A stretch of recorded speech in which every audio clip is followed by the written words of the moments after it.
Go. 1, 2, 3, go. Good morning, everyone. Sige mo lang. 2, 3, go. Persuasive essay. Introduction. The persuasive essay aims at convince the reader to the accept of the particular viewpoint of the take the specific action. Is the begin of the hope or to grab attention. Provide background informative on the topic. And present a clear thesis statement that outlines the writer's stand. Example, the climate change is the one of the most pressing issues of the our time or rising global temperature of the extreme weather patterns is the structure that we take immediate action. Government sort of a plain string.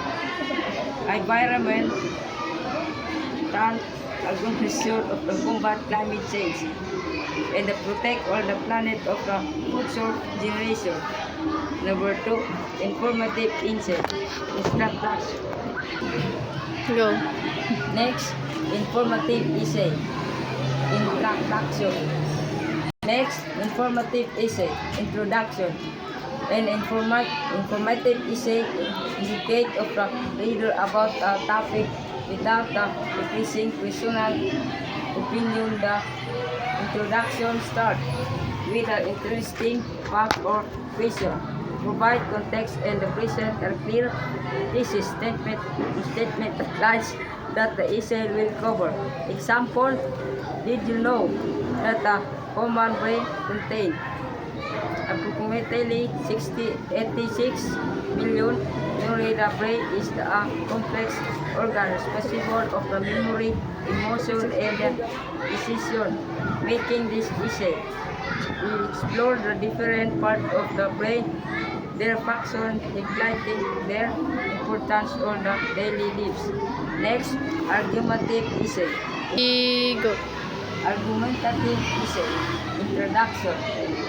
Argumentative essay represents the claim, supported, and evidence, and the opposing viewpoint. The introduction start with hope, upper background, information, and they state a clear thesis with strong position of the issue.